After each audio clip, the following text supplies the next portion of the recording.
She was told to leave the home she helped pay for, within a week. Her son was dead, but the battle to keep his memory alive had only just begun. Betrayed by the one person she trusted most, she had to fight not just for a house, but for her very identity. Before we start, if you care about stories of resilience and truth, please consider subscribing. Now, here's Emily's story. Emily sat quietly in the dim funeral chapel, the heavy scent of polished wood and fading flowers swirling around her. The funeral program, crumpled and trembling in her hands, was the only anchor she had left. Her mind replayed the moment a whisper cut through the solemn prayers, a whisper cold and sharp like ice, "You have 1 week to get out." She did not turn to see who spoke, she didn't want to meet the eyes behind that merciless sentence. Instead, she froze, her heart pounding in a way that no words could ease. The priest's voice continued, soft and steady, speaking of peace, of closure, but those words felt empty to her. How could there be peace when the woman she once trusted was already wiping away her place in the world? Michael was gone, her one true connection, and now she sat beside his coffin, isolated, betrayed, and silenced. Around her, faces blurred, some sympathetic, many indifferent. Olivia moved among them like a shadow with a smile, her black dress sharp and precise, her eyes gleaming with a quiet calculation. She offered comfort to others, but to Emily, her touch was a reminder, this was a war disguised as mourning. After the service, Emily followed the crowd out, feeling invisible despite the crowd. Olivia led the guests with effortless grace, but when it came to Emily, she turned away, a cold gesture of exclusion. The house felt different the moment Emily stepped inside. The warmth was gone, replaced by a calculated chill. In the days that followed, Emily discovered the cruel truth hidden beneath Olivia's practiced kindness. Photographs disappeared, cherished belongings vanished, and rooms that once echoed with laughter were stripped of life. This was no accident. It was a systematic erasure. Emily's hands shook as she stood in the middle of the living room, a stranger in what should have been her sanctuary. She was losing more than a house, she was losing her past, her dignity, her right to grieve. And yet, beneath the fear, something else stirred, a quiet determination to fight back. The days after the funeral stretched out like shadows across Emily's life, long, heavy, and oppressive. The house, once filled with warmth and memories, now felt alien, like a stage set for a play she had no role in. Olivia moved through it with the practiced grace of an actress rehearsing lines written by cruelty. Emily stayed mostly to herself, watching the way Olivia welcomed guests, neighbors, co-workers, acquaintances, each greeted with a smile that didn't quite reach her eyes. The conversations were punctuated with laughter that sounded hollow to Emily's ears. Olivia's voice was soft, almost soothing, as she praised Michael's strength, his humor, his love for family. But behind those words, Emily felt an undercurrent of cold strategy. It was Olivia's house now. Every room whispered the shift in power. The family portrait that once hung proudly near the staircase was gone. Emily's eyes searched the walls, hoping to find some trace of the life they had shared. But the spaces were increasingly bare, Michael's army medals disappeared from the shelf, his books vanished from the study. Each missing piece was a small wound, but together they formed a relentless ache of erasure. It was as if Olivia was trying to scrub away Michael's past, and with it, Emily's presence. Emily's heart tightened the first time she noticed the change in the bedroom she had called her own for 7 years.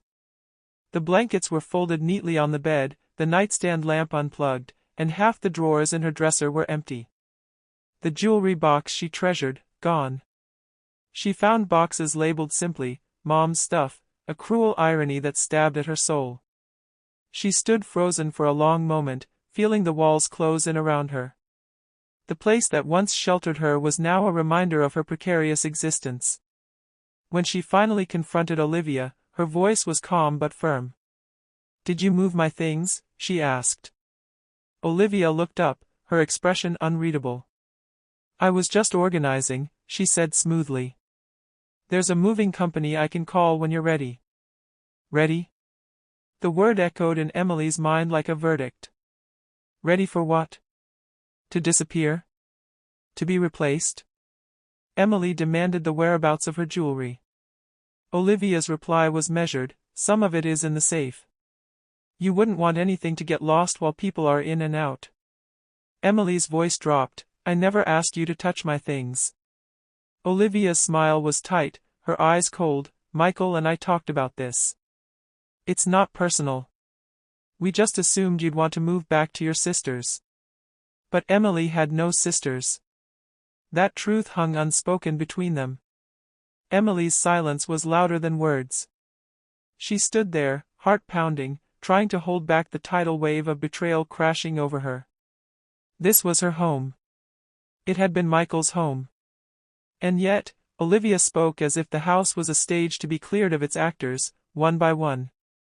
As the days passed, Emily searched desperately for the deed to the house, the document bearing her name and Michael's, proof of her rightful place. But the box where she had kept it was gone. She scoured through old receipts and papers, her hands shaking, hope fading with each empty folder. The creeping dread was worse than the grief, it was the realization that the very foundation of her life was being stripped away piece by piece. The morning light filtered weakly through the curtains, casting pale stripes across the floor of Emily's bedroom, a room she had called home for 7 years. Yet, in those gentle beams, she no longer found comfort, only the cold reminder that everything was shifting beneath her feet. The house smelled different now. The scent of Michael's cologne, once a faint, comforting trace in the air, had been replaced by an unfamiliar sterility. It clung to the walls like an invisible barrier, marking the divide between past and present. Emily moved cautiously, as if each step might shatter fragile remnants of a life she desperately wanted to hold on to. She entered the kitchen to find Olivia sitting at the dining table, a glass of wine in one hand, phone in the other. The casualness with which Olivia went about her day was a sharp contrast to the storm brewing inside Emily's chest. Did you move my things? Emily asked again, voice steady despite the turmoil inside. Olivia looked up briefly, a flicker of irritation crossing her face. Just organizing, she replied with a practiced calm. I thought it might help if things were ready for when you decide to move. Emily's jaw tightened. I never asked you to do that. Olivia shrugged as if dismissing a trivial complaint. Michael and I agreed. It's for the baby's sake. The mention of a baby, a new life supposedly growing in Olivia's womb, should have softened Emily's heart. Instead, it felt like a dagger twisting deeper. The timing was impossible, Michael had been dead for 10 months. The sonogram photos Olivia showed her felt staged, a calculated performance to justify a takeover. Emily's mind raced. Was this a ploy to win sympathy? A weapon to brand her as unstable, unfit to stay? The thought stung more than any physical blow. She withdrew to her room, hands trembling as she checked drawers and boxes, searching desperately for the deed, the one piece of evidence anchoring her claim to the house. But the box was empty. The deed was gone. A cold realization settled over her. Olivia was methodically erasing not just her presence, but her rights. The eviction whispers were no longer just words, they were plans set in motion. In the days that followed, Emily noticed the subtle erasures, the removal of Michael's favorite recliner, the folding away of his blanket like a forgotten relic, the neat replacement of her labeled food in the fridge with unfamiliar containers. Each act chipped away at her sense of security, leaving her exposed in a battlefield disguised as a home. The psychological warfare was relentless. Late at night, Emily heard the slow footsteps outside her bedroom door, no knock, no word, just the silent intrusion. The electricity flickered and died briefly, plunging her into darkness and fear. Yet, through it all, Emily held on. She was a woman pushed to the brink but refusing to break. Beneath the surface, a fire burned, quiet, steady, unyielding. Morning light crept slowly through the blinds, casting soft, uneven lines across the kitchen floor. Emily moved quietly through the space she once considered a sanctuary, each step heavy with a mix of sorrow and resolve. The familiar hum of the refrigerator and the distant chirping of birds outside were stark contrasts to the turmoil inside her. At the dining table, Olivia sat absorbed in her laptop, fingers dancing over the keys with practiced ease. Her face was serene, almost detached, an unsettling calm that felt more like control than peace. Emily hesitated at the doorway, watching. The subtle shift in the atmosphere was palpable. This was no longer a home shared in grief but a battlefield veiled in civility. "Good morning," Olivia said without looking up, voice smooth like silk. Emily nodded, eyes fixed on the neat rows of unlabeled Tupperware lining the fridge shelves, her carefully marked containers replaced, her belongings subtly overwritten. The unspoken message was clear: this space was no longer hers. Her gaze drifted to the living room, where Michael's old recliner had been replaced by a cheap, faux-leather chair. The blanket he always kept folded neatly now lay stuffed behind the TV stand, discarded like a forgotten possession. A lump rose in Emily's throat. She asked softly, "Where's Michael's chair?" Olivia shrugged, dismissive. "It didn't fit the room anymore. We're making changes." Emily wanted to scream, to demand the truth, but she swallowed the words. There was power in silence, and for now, she needed to hold it tightly. Later that day, the weight of the house pressed down on her as she climbed the attic stairs, heart pounding with a mix of hope and dread. The attic, long neglected, was a repository of memories, old boxes filled with relics of a life before this fracture. With trembling hands, Emily sifted through the dusty containers. University records, military papers, photographs faded with time, all fragments of Michael's story. Then, tucked away in a manila envelope labeled "Home Purchase," she found it, the final deed. Her name and Michael's, signed and notarized, a testament to her rightful claim. Relief surged through her like a lifeline. But it was fleeting. Downstairs, Olivia's whispered phone conversations grew more frequent, more furtive. Words like "handled" and "timeline" floated through the hallways, wrapping Emily in a web of uncertainty. One night, she overheard Olivia speaking on speakerphone, the voice low and sharp. "She doesn't know anything. It's under control." Emily's stomach churned. What was under control? What plans were unfolding behind that calm facade? The house no longer felt safe. The lines between home and prison blurred, each corner hiding shadows of deceit. Then came the eviction notice, an official-looking document demanding Emily leave within 48 hours, citing emotional instability and personal threats. The accusations were baseless, cruelly fabricated. Yet, as Emily held the paper in her hands, something within her shifted. This was no longer. She folded the notice carefully, placing it alongside her growing collection of evidence, documents, photographs, receipts, all fragments of truth she was piecing together. Beneath the weight of betrayal, a quiet strength blossomed. The courtroom was cold, sterile, and unforgiving, a stark contrast to the warmth of the home Emily had known and fought for. But she stood there, steady and resolute, holding the weight of truth like a shield against the storm raging around her. For months, she had prepared for this moment, gathering every scrap of evidence, every faded document, every photo and letter that proved her place in Michael's life, and the house they had built together. The battle was not just legal, it was deeply personal. Her lawyer, Mr. Holt, was calm and assured, presenting the facts with measured precision. The forged documents Olivia had submitted were exposed: altered wills, manipulated signatures, falsified medical records, all laid bare under the scrutiny of the judge's steady gaze.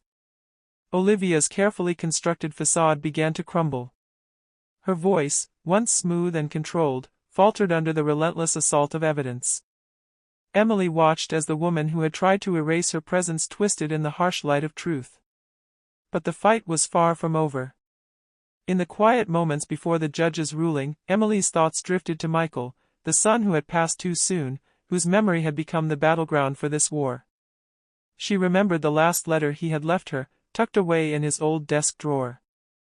It was a confession filled with regret, frustration, and a plea: don't let her take everything. This house was always ours, not hers. Her heart ached as she read the words again, feeling the weight of his love and his pain. Then, the judge's voice broke through her reverie, delivering a verdict that felt like justice. Shared ownership was affirmed, eviction claims voided, and the fraudulent was subjected to further investigation. Relief washed over Emily, but it was tempered by exhaustion. This was not a victory lap, it was the beginning of reclaiming her life. Days melted into nights, and the house breathed with a tension that was almost tangible. Emily could feel it in the way the shadows lingered longer in the corners, in the eerie silence that fell whenever Olivia was away. The quiet was not peace, it was the calm before a storm, thick with unspoken threats and hidden battles. Emily's routine became a delicate dance, moving through rooms that no longer felt her own, handling the remnants of memories that Olivia was determined to erase. Each morning, she would find something altered, her favorite tea replaced with an unfamiliar brand, a photograph shifted, a note left with words that felt like barbs hidden in pleasantries. The air grew heavier with each passing day, as if the very walls conspired against her. One evening, as twilight faded into darkness, Emily discovered the lock on her nightstand drawer, a lock that had never been there before. Her fingers trembled as she pried it open with a small screwdriver, revealing an empty prescription bottle and a missing envelope of cash. The message was clear: privacy was a luxury she no longer possessed. Olivia was sending a signal, she was in control, watching, waiting. Emily sat on the bed, breath shallow, fighting the urge to despair. But beneath the fear, a quiet fury began to simmer, a determination that would not be extinguished. She retreated to Michael's study, the one room Olivia had yet to claim fully. There, she found his filing cabinet, worn but steadfast. Inside, a folder labeled Refinance Options caught her eye. The documents within bore both their names, recent and unaltered, proof that Olivia's claim was hollow. With this discovery, Emily felt the first real spark of hope in months. But hope came with its own dangers. The nights were restless, haunted by whispered phone calls Olivia made in the shadows. Emily caught snippets, words like lawyer, timeline, pressure. It was a campaign of quiet intimidation, psychological warfare waged in the dark. One night, the power blinked out for exactly 1 minute. The silence was suffocating. Emily lay awake, listening to the creaks and groans of the house. Somewhere in the distance, footsteps slowed outside her door, no knock, no warning, then retreated. Her pulse raced, but she held steady. This was no longer just a dispute over property. It was a battle for survival, for dignity, for the right to be remembered. The house was no longer just a place of living, it had become a stage where shadows played cruel tricks. Emily found herself wandering the halls with a growing sense of unease, the very walls whispering secrets she wasn't meant to hear. Each room bore the marks of Olivia's quiet conquest, subtle but deliberate. Emily's mornings began with a ritual of discovery, small changes that felt like attacks, yet were cloaked in everyday normalcy. The family portrait had been replaced by a cold, impersonal landscape painting, blue mountains shrouded in snow, devoid of life or warmth. The kitchen counter, once a gathering place, now held only the faint scent of discarded hopes. Olivia moved through the house with a chilling detachment, carefully calibrating each interaction. She spoke with friends in hushed tones, casting glances that carried unspoken accusations. Emily caught fragments of conversations, words like unstable, dangerous, liability, meant to paint her as the villain in a story only Olivia controlled. One evening, as guests arrived for what Olivia called a grief gathering, Emily stood near the back wall, watching. The room was filled with faces, friends of Michael, neighbors, co-workers, all drawn by the veneer of mourning Olivia projected so flawlessly. Yet beneath the surface, Emily sensed the currents of doubt. A friend whispered in her ear, "She talks about you all the time. Says you're the only one Michael trusted." Another neighbor, confused, asked, "Isn't this her house, too?" The question lingered, hanging in the air like a fragile hope. Olivia's smile was practiced, but her eyes flickered with something darker, calculating, wary. When the room quieted, she pulled Emily aside, her voice low but sharp. "Are you trying to start something?" Emily's heart pounded, but she met Olivia's gaze steadily. "I simply answered a question." Olivia's face tightened. "Don't make this harder than it needs to be. This is about respect, for Michael, for his friends." Emily's voice was calm but resolute. Respect means honoring truth, not rewriting it. The tension between them was palpable, a silent war waged in the narrow hallway. Later that night, Emily's courage found new strength. She opened Michael's old email account, a digital time capsule of a life interrupted. Among the usual clutter, she found a folder marked Estate, containing drafts of wills and documents that revealed a chilling truth. Olivia had forged Michael's signature, attempting to claim sole ownership of the home and assets. Her breath caught as she printed the documents, each page a damning piece of evidence. The betrayal was no longer whispered in shadows, it was written in cold, undeniable ink. The early morning sun filtered softly through the kitchen window, catching dust particles that danced in the still air. Emily sat at the worn wooden table, the thick envelope of evidence spread before her like a fragile bridge between despair and hope. Her fingers traced the edges of the forged documents, each one heavier than the last, not with ink, but with the weight of deception. For years, she had lived in the shadows of loss and uncertainty, but now, armed with truth, she felt a flicker of power, a chance to reclaim not just the house, but her dignity. The quiet was broken by the soft click of the front door. Olivia entered, her face pale but defiant, carrying the cool distance of a person who believed they still held all the cards. Emily rose slowly, eyes steady. "You left something," she said, gesturing to the unopened envelope on the counter, a flash drive, small and unmarked, a silent provocation. Olivia's gaze flickered with a flash of something unguarded, fear? Regret? Before she masked it with a brittle smile. "I wanted you to find it," she said softly, her voice trembling like a fragile glass. Emily did not respond. Instead, she plugged the flash drive into Michael's old laptop, the screen flickering to life. A video file appeared, grainy at first, then clearer, a chilling confession. Olivia sat alone in the home office, her eyes locked on the camera with a mixture of smugness and exhaustion. "If you're watching this, then I'm either gone or you think you've won," she began, her voice calm but edged with menace. She spoke of necessity, of sacrifice, of a twisted love that justified control and erasure. She admitted to isolating Michael, to building a world where Emily had no place. Emily's heart clenched as Olivia's words unfolded, each sentence a shard of betrayal sharper than the last. Yet, amid the storm of deceit, Emily found her anchor, not in the video, but in the unopened drawer of Michael's desk. There, folded and worn, was a letter, handwritten and signed, dated weeks before his death. A raw, heartfelt confession filled with regret and a plea for justice.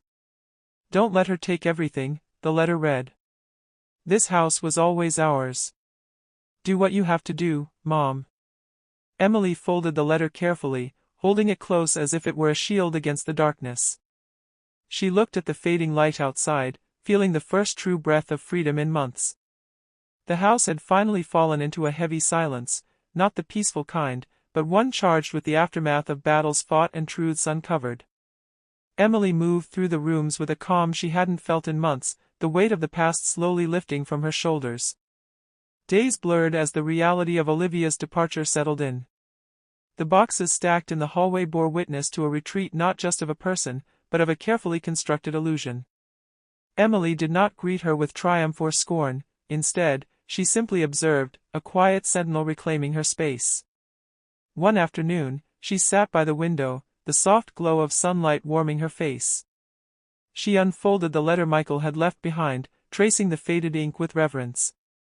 His words were a balm, a final embrace from a son who had fought for her even in death. Outside, the world moved on, but inside these walls, time seemed to slow, honoring the resilience forged through betrayal and pain. Emily poured herself a cup of tea, the steam curling upwards like a whispered promise. She looked out at the porch, a space Olivia had once tried to claim but could never truly possess. "My house. My rules," she whispered, a quiet declaration that echoed in the stillness. There were no cheers, no dramatic gestures, just the profound peace of a woman who had endured, who had fought for her rightful place and won not through anger, but through unwavering strength. And as the sun dipped below the horizon, Emily felt something rare and precious, freedom. The evening settled gently over the quiet house, wrapping every room in a soft embrace. Emily sat alone at the kitchen table, a single candle flickering in front of her. The flame danced, fragile yet persistent, a small beacon in the vast darkness of recent months. Her hands folded the last of Michael's letters, worn from countless readings. Each crease held a memory, each word a fragment of the love and pain that had shaped her journey. She remembered the first days after his passing, the suffocating grief, the creeping loneliness that threatened to swallow her whole. But beneath the sorrow, a spark of resilience had ignited, a determination to survive, to reclaim her life, to honor Michael's final wish. The house was no longer just bricks and mortar. It was a testament, a living chronicle of endurance, betrayal, and ultimately, justice. Emily's eyes traced the outlines of the familiar furniture, the walls painted with years of laughter and tears. She thought of the shadows that had passed through, of deceit disguised as kindness, of quiet wars waged behind closed doors. But most of all, she thought of herself, a woman who had been pushed to the edge and refused to fall. She poured another cup of tea, the warmth spreading through her fingers. Outside, the night was deep and still, the stars distant but steady. For the first time in a long time, Emily felt the weight lift, not because the scars had faded, but because she had learned to carry them with grace. She whispered softly to the empty rooms, "This house is mine. And so am I." And as the candle's flame flickered one last time before settling into a steady glow, Emily closed her eyes and breathed deeply, ready to step into the future, unbroken and free.